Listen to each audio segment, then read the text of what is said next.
Have you ever felt like this? Just giving up, falling on the ground with depression? The world around you is just drained of color. What journey did you have to take to bring color back into your life?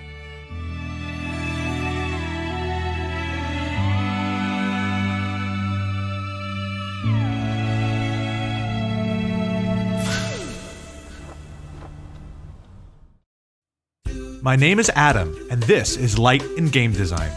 I'm here to analyze video game design from my unique perspective as a professional lighting designer. I'm hoping that this can inspire you on your own game design journey. Please subscribe as I will be releasing new videos often.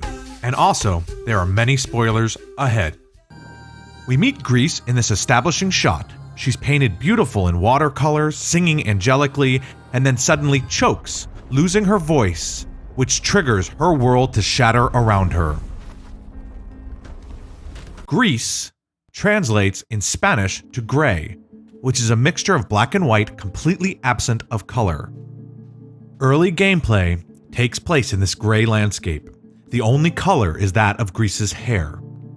She does discover all sorts of beautiful architecture, but it's fractured and destroyed. And this design reveals Gris's emotional state of depression. In this early game, Gris discovers a little spark of light. This emotionally motivates Gris forward, and she uses it to create star constellations, just so Gris can get across impossible distances. It's after these initial accomplishments for Gris that she first lets go and cries. The release of these emotions are what's needed to saturate this world with its first color, red. That red pigment also brings happy little flying birds on the screen. Which reminds me, we need to stop for a quick Bob Ross moment. The artists are using watercolor as their visual design style. Now, watercolor always starts with a white background that you add paint pigment on. So, if you want to reveal a source of light in watercolor, you don't add paint to the white background. This is exactly how your computer monitor works. A bright light source in the back, and then that light is filtered through different colors. Your computer monitor is literally an electronic watercolor painting. Just watch how the sun rises behind Gris's beautiful silhouette. Because the artist is revealing that bright LED canvas behind your screen, you can actually feel the warmth of the watercolor sunrise actually emitting from your screen. I've now realized that Gris's watercolor style being used on your monitor is an extremely powerful way to use lighting art as an emotional connection to your players. Gris's overall story progression is told through chapters of color. As we progress, a rhythm develops where each new chapter is a world being saturated when Gris cries, releasing a new color. So far you've seen that the first chapter was gray, and the second chapter is red, which is the creation of all landscape, rocks, and the life within the rocks. The third time Gris cries, she adds green to the world, which grows into all of the plant life, like the forests and trees. We can still see hints of red in the tree branches, showing how green and red pigments work together. The fourth chapter saturates with blue paint. Gris cries, which becomes the rain and then fills all of the oceans. The fifth chapter, called Yellow, Gris now cries the stars, and the paint desaturates to reveal this beautiful large moon and starscape. In my personal interpretation, the imagery suggests that Gris is light, as we had seen her introduced with the sun rising behind her.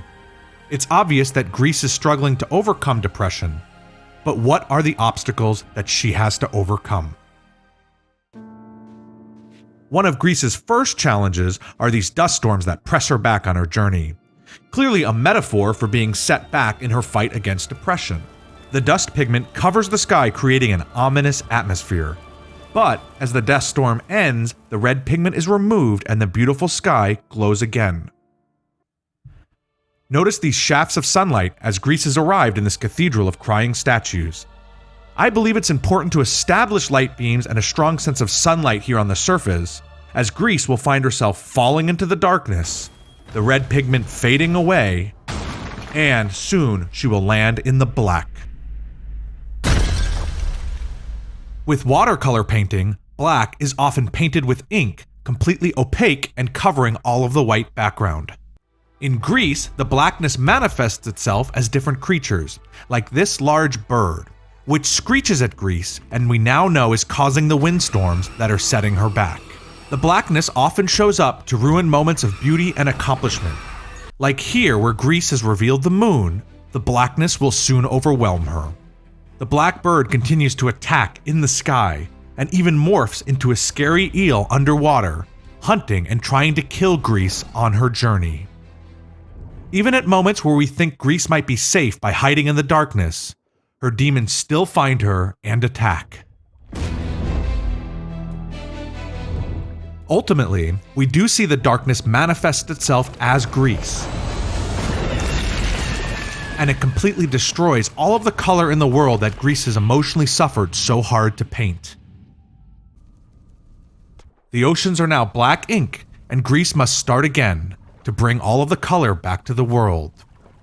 And that's when we learn the only way to fight off this darkness is with light.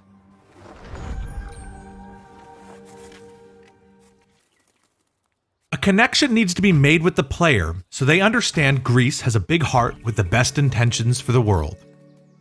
Here in the forest, Gris discovers a little friend who loves square apples. He curiously follows Gris, but is scared of her. When Gris begins feeding this little guy apples, he begins to trust her and opens the door for her journey to visit all of the underground life.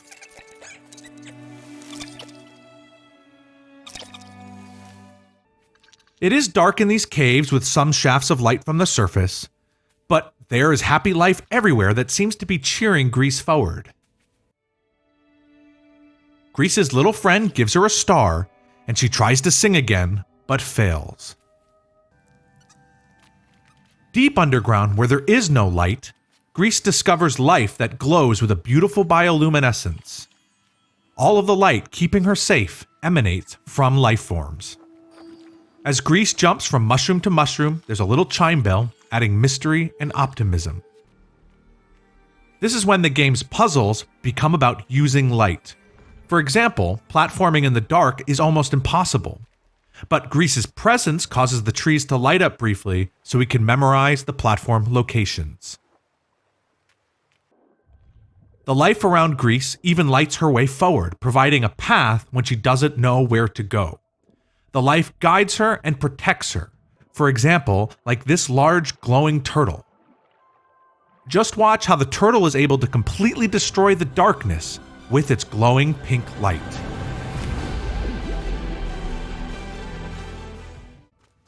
At the deepest point underground, we unexpectedly arrive at our destination, a crystal cave that is bright and sparkles.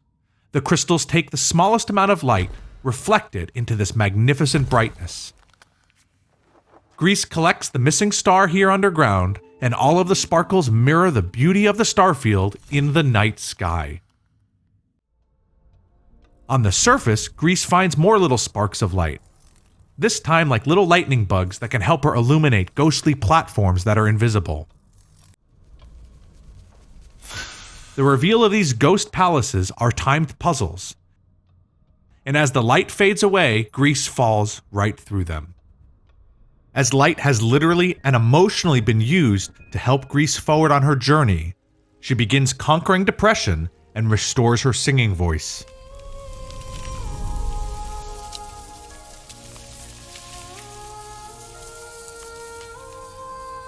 It's here that we learn Gris's magical power is to bring life around her by singing. I don't want to spoil any more of this enchanting experience. I highly recommend that you play Gris. It is a beautifully crafted and polished game. Gris has also helped me reflect on my own emotional health and well-being. I've truly been inspired by these game developers and artists. It's not often that a 2D platformer can evoke such strong emotions with lighting design.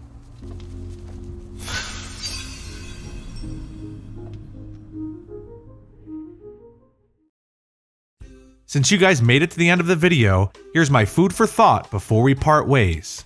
I wanted to overlook with you the entire game's color palette at one time. Here we can see the 6 unique color palettes on Gris's journey.